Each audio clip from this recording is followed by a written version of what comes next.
नमस्कार मित्रों, आपका स्वागत करता हूं अपने YouTube चैनल काउंटेरिया पे। काउंटेरिया कठिन प्रयास और निश्चित सफलता की तरफ अग्रसर और अभी प्रेरित करता है। हम समझाने का पूरा प्रयास करते हैं, आपकी समझने की पावर को इनहैंस करते हैं। भारतीय संविधान एवं राजनीतिक व्यवस्था पे एक रोचक अध्याय चल रहा है हमारा question of confusion examination hall series. When the students at the time of the examination they track the question, then of some question there are some minute confusion in their mind. For this इसकी वजह से कुछ question गलत हो जाते हैं। Selection से थोड़े से माइन्यूट, एकदम माइन्यूट नंबर से बच्चा रहता 0.25, 0.35, 0.5, 0.75 और तो 1 मार्क्स से। तो ऐसी कमी को दूर करने के लिए पूरी तरीके से एक शोधात्मक प्रवृत्ति से जो मैं वर्क कर रहा हूँ इस पर इंडियन पॉलिटी और कॉन्स्टिट्यूशन पे, उसका लाभ आपको जरूर प्राप्त होगा। अगर आप इस चैनल पर नए हो काउंटेरिया तो कृपया चैनल को सब्सक्राइब कर दिया। आइए स्टार्ट करते हैं अपना लेक्चर। लोकपाल एवं लोकायुक्त एक्ट की कुछ प्रमुख बिंदुओं में 5 बिंदु हमने डिस्कस किया है। छठा बिंदु हमारा है प्रधानमंत्री को भी लोकपाल के दायरे में लाया गया है। ये कितनी अच्छी बात है, प्रधानमंत्री को भी लोकपाल के दायरे में लाया गया है। बट यहां लगता है लेकिन, क्यों? बहुत सारे विषयों में से सब्जेक्ट्स, बहुत सारे सब्जेक्ट होते हैं तो उसमें से कुछ सब्जेक्ट्स में से, कुछ विषयों में से वे लोकपाल से परे हैं, वहां लोकपाल अपनी कार्यक्षेत्र को यूज नहीं कर सकते। परे मतलब बियॉन्ड, वो जो उनका सिस्टम होगा वो उससे परे होगा।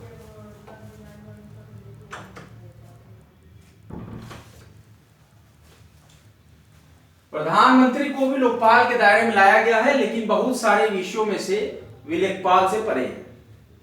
उनके खिलाफ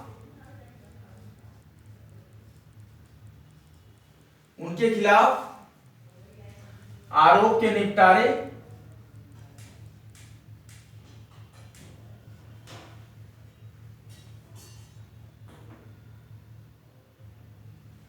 के लिए विशेष प्रक्रिया अपनाई जाएगी।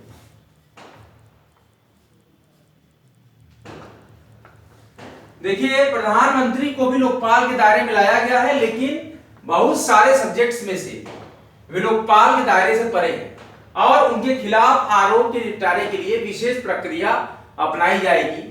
इस तरीके से ये इंपॉर्टेंट पॉइंट था 6th हमारा लोकपाल पे। और 7वां पॉइंट कहता है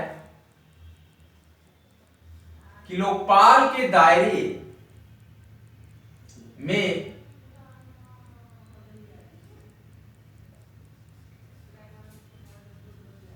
सभी वर्गों के सरकारी, लोकपाल के दायरे में सभी वर्गों के सरकारी कर्मचारी हैं। जैसा कि हम आपको पहले बता चुके हैं, सरकारी कर्मचारी हैं।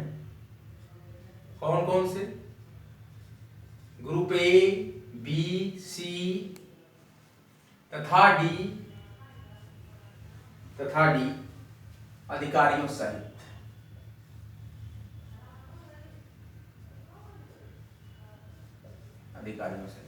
लोकपाल के दायरे में सभी वर्गों के सरकारी कर्मचारी हैं।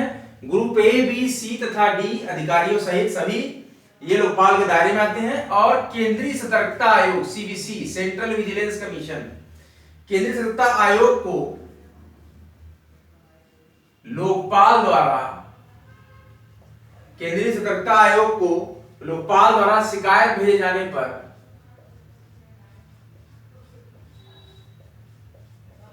केंद्रीय सतर्कता आयोग को लोकपाल द्वारा शिकायत भेजे जाने पर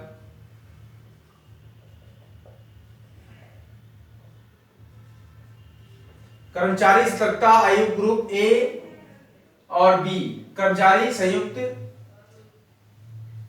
आयोग ग्रुप ए और बी अधिकारियों से जुड़ी शिकायतें, ध्यान दीजिए, अधिकारियों से जुड़ी शिकायतें।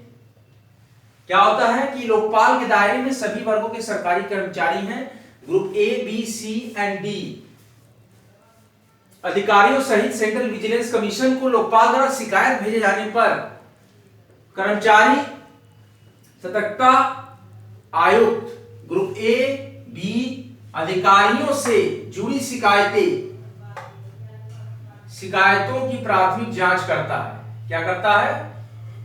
शिकायतों की अपने डिपार्टमेंट के जितने भी सेंट्रल गवर्नमेंट के अधिकारी हैं, ए और बी अधिकारियों से जुड़ी शिकायतों को प्राथमिक जांच के बाद ही, मतलब एक अपना फर्स्ट इन्वेस्टिगेशन करता है, प्राथमिक जांच के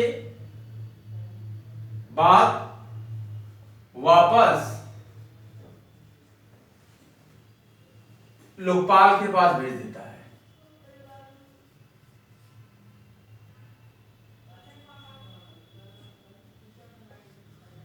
वो वापस लोकपाल के पास भेज देता है आगे की कार्रवाई के लिए।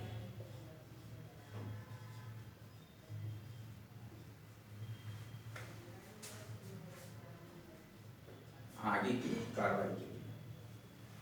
और ग्रुप 0 तथा 8 के कर्मचारियों के मामले में, देखिए यहां पर कितनी फाल्ट यहां पे छापी है देखिए किताब में। ये क्या लिखा है? ग्रुप 0 तथा जबकि ए और बी है। इसे ध्यान रखिए, इसीलिए मैंने लिखा क्यों जान मुझे, आप ध्यान रखिए बुक में लिखी हुई चीजों को अपने सेंस आपको ट्रैक करना है, प्रिंटिंग मिस्टेक भी होती है। तो यहाँ पे हमने क्या पढ़ा था? ग्रुप ए और बी के अधिकारी, तो बात जो चलेगी वो ए बी के अधिकारियों की चलेगी। और जब भी आपको कंफ्यूजन हो, इंग्लिश वर्जन ही मान्य होता है फिलहाल अभी तक। तो देखिए क्या होता है कि ए और बी अधिकारियों से जुड़ी शिकायतों की प्रारंभिक जांच के बाद ही सीबीसी वापस लोकपाल के पास भेज देता है और आगे की कार्रवाई के लिए ग्रुप ए तथा बी के कर्मचारियों के मामले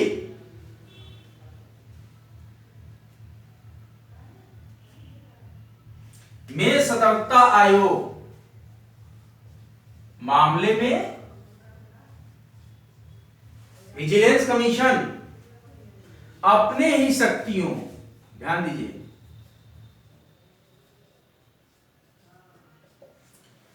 अपने ही शक्तियों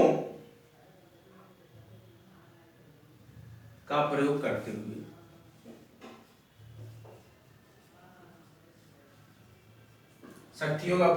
हुए आगे बढ़ेगा।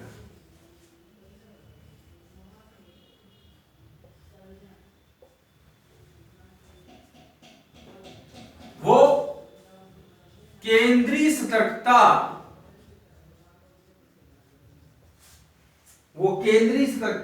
आयोग एक्ट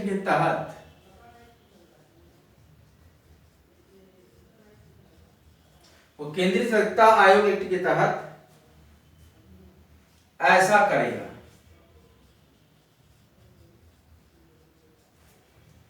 ठीक है, क्योंकि वो क्या करते हैं?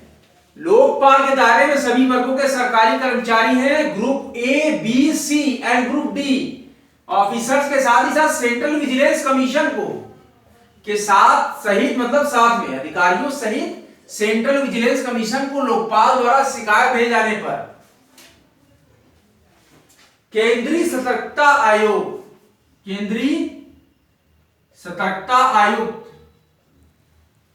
आयोग जो है ग्रुप ए और बी के अधिकारियों से जुड़ी शिकायतों की प्रारंभिक जांच के बाद वापस लोकपाल के पास भेज देता है और आगे की कार्रवाई के लिए ग्रुप ए और बी के कर्मचारियों के मामले में विजिलेंस कमीशन अपने ही पावर्स का प्रयोग करते हुए यूज देयर पावर्स प्रोसीड और गो अहेड, मतलब आगे बढ़ता है।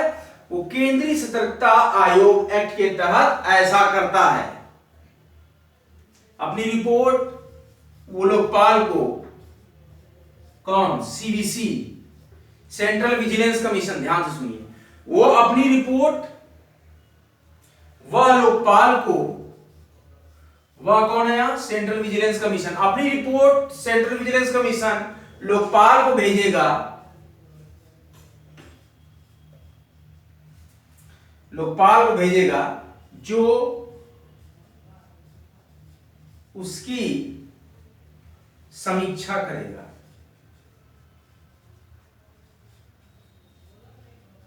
जो इसकी समीक्षा करेगा। कौन उसकी समीक्षा करेगा? लोकपाल।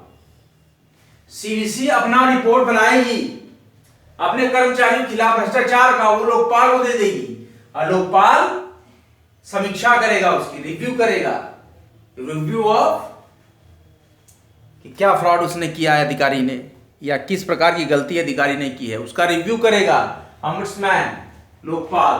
तो स्वीडिश ombudsman प्रणाली हमारे यहाँ जो इंस्टीट्यूट था, according to the Swedish ombudsman institute, जो संस्थाएं थी स्वीडन में, ombudsman इंस्टीट्यूट जो थी, जो संस्थाएं थी, वो भ्रष्टाचार निरोधी और सभी सरकारी कर्मचारियों और जो भी अपर लेवल के ऑफिसर्स, उच्च लेवल के सेक्रेटरी या उससे उच्च लेवल के ऑफिसर्स या राजनेताओं के खिलाफ जो वहां स्वीडन में करप्शन होता था, जनता की शिकायतें सुनने के लिए ombudsman नियुक्त किए गए थे। तो वो प्रणाली यहाँ पर जब भारत में हम स्थिति देखते हैं तो हमारा एक एक्ट लागू हुआ था 2013 में, लोकपाल एवं लोकायुक्त एक्ट 2013। इसका की पूरी समरी हमने यहाँ पर ब्रीफली डिस्कस की है। उसके बाद जो हम लोग पॉइंट वाइज यहाँ पे डिस्कशन कर रहे हैं, उसमें हमने आज 6 पॉइंट यहाँ पे डिस्कस किया और 7 पॉइंट हमने डिस्कस किया। 6 पॉइंट सेज दैट कि प्रधानमंत्री को भी लोकपाल के दायरे में लाया गया है, लेकिन बहुत सारे विषयों में से वो लोकपाल से परे हैं। इसका मतलब बहुत से विषय ऐसे हैं कि जो लोकपाल की श्रेणी में नहीं रखे गए हैं, जांच की श्रेणी में नहीं रखे गए हैं, निष्पक्षता की श्रेणी से बाहर हैं। उस पर डायरेक्ट कोई भी ombudsman नहीं एक्शन ले सकता और उनके खिलाफ आरोप के निपटारे के लिए विशेष प्रक्रिया अपनाई जाएगी, called the special provision for prime minister of India.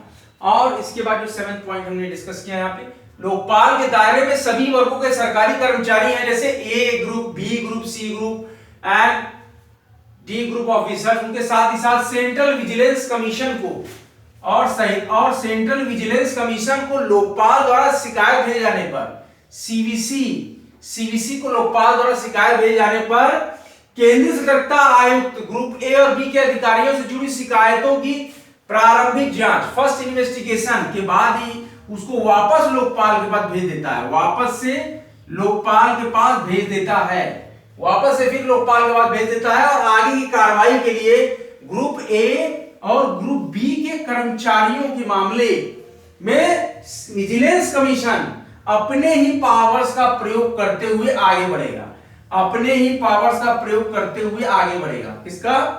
अपनी ही शक्तियों का प्रयोग करते हुए आगे बढ़ेगा और वो सेंट्रल विजिलेंस कमीशन एक्ट के तहत ऐसा करेगा और अपनी रिपोर्ट वो लोकपाल को भेजेगा जो उसकी समीक्षा करेगा, जो उसका रिव्यू करेगा।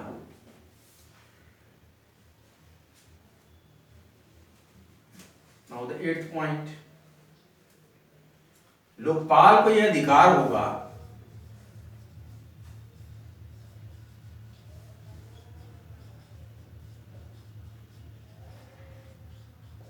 लोकपाल को यह अधिकार होगा कि लोकपाल द्वारा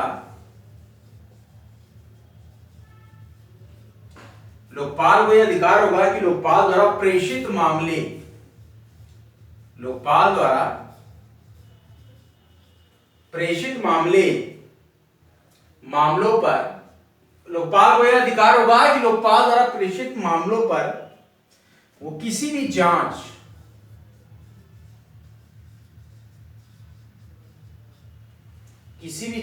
एजेंसी पर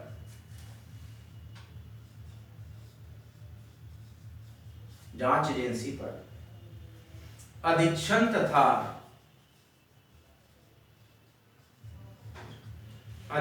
तथा दिशा निर्देश करे।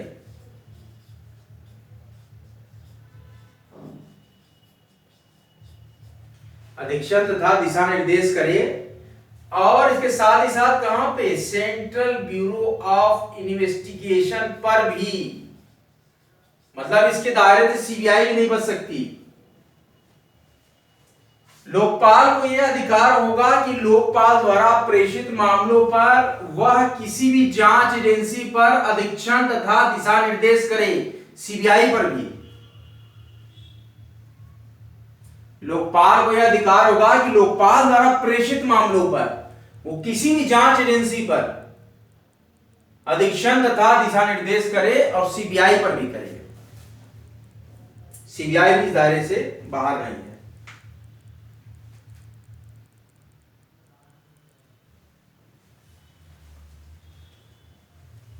आप लोग अपनी रिवीजन बुक निकालिए,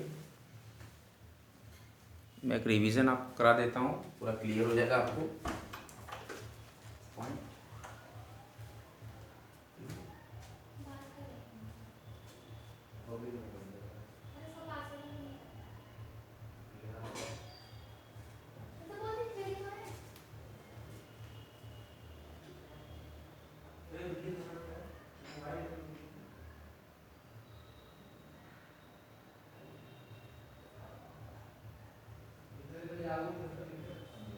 बेबी आ जाओ, उसको खोल दे दो पासवर्ड,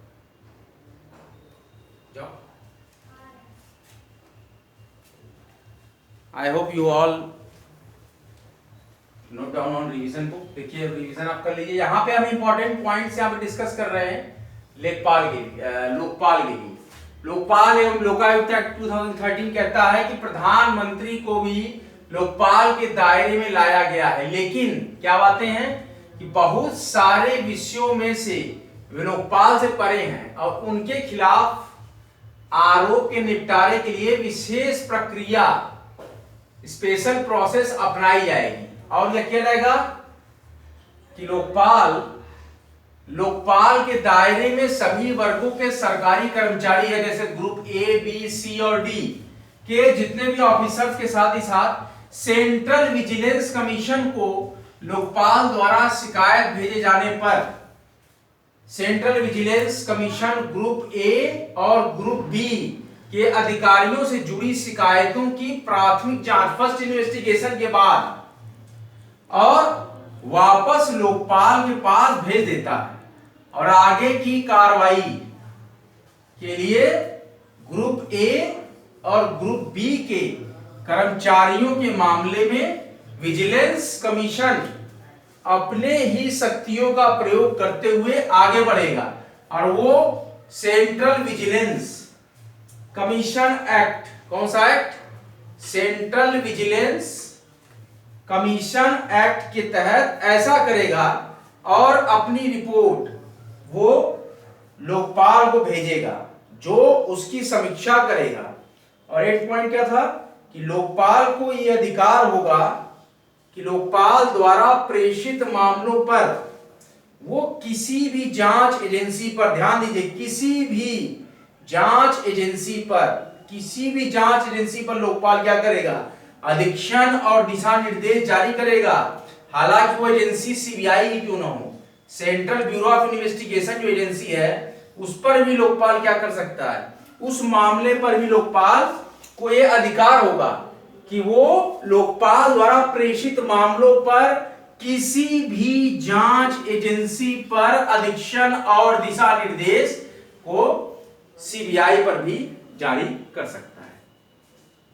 अब हमारा जॉब अलर्ट बैनर है जो कि मैं आपको रोज बताता हूं। आइए देखते हैं जॉब अलर्ट।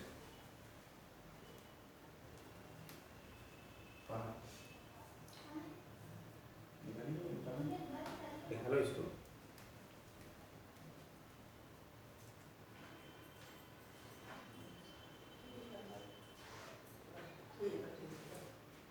विद्यार्थियों देखिए, अमर उजाला जॉब अलर्ट से हम आपको बता रहे हैं। मैं किसी प्रकार का, पहले समझ लीजिए, किसी न्यूज़पेपर का मैं प्रचार नहीं कर रहा हूँ। मैं चूंकि अमर उजाला पढ़ता हूँ तो मैं, ये देखिए, 17वें दिन जिंदगी में उजाला, 400 घंटे फंसे रहे दिल्ली सुरंग में, 45 मिनट में लास्ट में इनको निकाला गया। हमारे जो मजदूर पड़े थे सिलक्यारा टनल में। ये देखिए बहुत अच्छा करंट अफेयर क्वेश्चन भी आपके लिए हो सकता है। सिलक्यारा टनल में जो उत्तरकाशी में है वहां से श्रमिक निकाले गए, 400 घंटे उन्होंने टनल के अंदर बिताए। कितने घंटे बिताए ये क्वेश्चन है, यूपीएससी में या पीसीएसआरओ में क्वेश्चन बन जाएगा। कितने घंटे सिलक्यारा टनल में हमारे मजदूरों ने बिताया। अब देखिए हमारे पास यहाँ वैकेंसी अपडेट है, हमने रिवीजन आपको करा दिया है। यहाँ पे हम आपको जॉब अलर्ट पैनल में वैकेंसी अपडेट दिखा रहे हैं, जो कि आज के समाचार पत्रों में वैकेंसी आई है, क्योंकि मैंने स्टार्ट किया है काफी दिनों से जॉब। ये देखिए जॉब अलर्ट हमारा है, कॉम्टेरिया ने स्टार्ट किया था कि विद्यार्थियों को इधर उधर की जो भी जानकारी है जॉब्स की आपको मिल जाएगी। देखिए एसएचएस बिहार में जॉब आई है, बिहार के विद्यार्थी खुश हो जाए। एसएचएस बिहार, एसएचएस बिहार में रोजगार के अवसर है। पेडिट्रिशियन,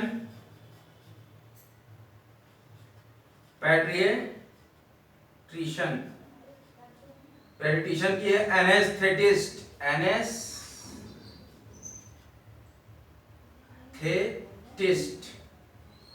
एनेस्थेटिस्ट आदि पदों पर रिक्तियां है। 389 पोस्ट है बिहार एसएचएस में।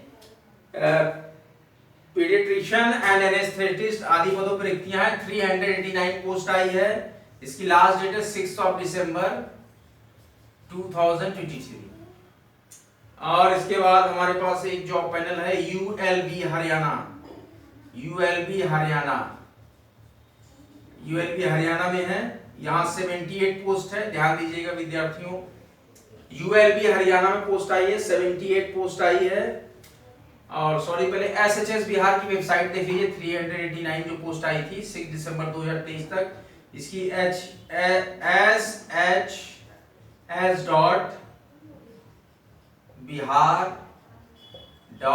shs.bihar.gov.in ये इसकी वेबसाइट थी। और दूसरी जॉब है यूएलबी हरियाणा में, 78 पोस्ट है। Planning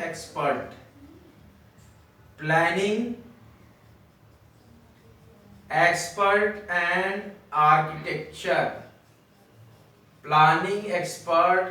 architecture vacancies.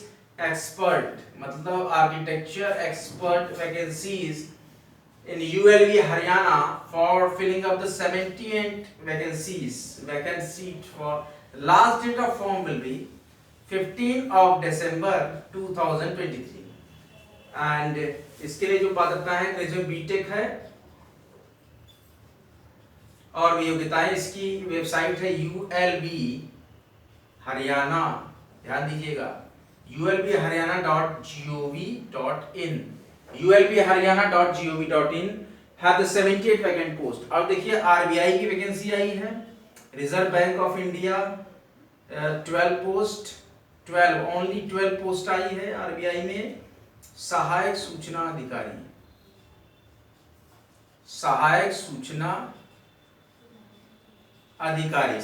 अधिकारी के पद पे आई है 4 दिसंबर 2023। ये है आपकी डेडलाइन। और इसकी वेबसाइट है www.rri.res.in। इसके बाद इंडियन नेवी में जॉब है, ध्यान दीजिए इंडियन नेवी में जॉब है। 203 पोस्ट है इंडियन नेवी में। ट्रेड अप्रेंटिस, ध्यान दीजिए ट्रेड अप्रेंटिस, इसके लिए है आपकी 1 जनवरी लास्ट डेट है। 1 जनवरी 2024 लास्ट डेट है। और इसकी वेबसाइट है indiannavy.nic.in। इस वेबसाइट से आपको वैकेंसी मिलेगी। इसके बाद steel authority of India limited Durgapur में वैकेंसी आई है, दुर्गापुर बंगाल। यहाँ पे 57 पोस्ट है सेल में, 57 पोस्ट हमारे पास है। ट्रेनी नर्स की पोस्ट है। और इसका लास्ट डेट है 9 दिसंबर 2023। इसमें बीएससी डिप्लोमा ऑन योग्यता चाहिए। इसकी है वेबसाइट cell.co.in। फिर एमएनआरई सीट आई है, एमएनआरई में वैकेंसी आई है new Delhi. MNRE new Delhi में वैकेंसी आई है, 10 पोस्ट आई है, 10 पोस्ट आई। Young professionals, young professionals 6th of December 2023 last date है। बीटेक डिग्री और योग्यता इसमें है। वेबसाइट है mnre.gov.in, mnre.gov.in। इसके बाद प्रौद्योगिकी विकास बोर्ड में वैकेंसी है। प्रौद्योगिकी विकास बोर्ड में वैकेंसी है, सेक्शन ऑफिसर, सेक्शन ऑफिसर। और इसके बाद राष्ट्रीय डिजाइन संस्थान में, नेशनल डिजाइन इंस्टीट्यूट में है, आसाम में वैकेंसी है। ध्यान दीजिए, जो डिजाइनिंग के कोर्स करते हैं, वित्त व लेखा, ध्यान दीजिए, वित्त व लेखा नियंत्रक, कंट्रोलर, नियंत्रक। और ये 15 दिसंबर तक लास्ट डेट है आसाम का डिजाइन इंस्टीट्यूट। इसी तरीके से आपका रहा ये जॉब अलर्ट, कॉम्टेरिया जॉब अलर्ट, कॉम्टेरिया जॉब अलर्ट पैनल पे आपको ये वैकेंसीज की जानकारी मिली। कैसा लगा आपको आज का लेक्चर बताइएगा। अच्छा लगे तो लाइक कीजिए, शेयर कीजिए, कॉम्टेरिया को सब्सक्राइब कीजिए। कठिन प्रयास कीजिए, सफलता की तरफ आप अग्रसर रहेंगे। और हमारा मोटो टैगलाइन है स्टडी सिलेक्शन कर। अगला लेक्चर लेकर आपके समक्ष बहुत ही जल्द हाजिर होऊंगा। तब तक के लिए जय हिंद, जय भारत। कॉम्टेरिया को सब्सक्राइब करें। Study harder and harder and achieve your goal.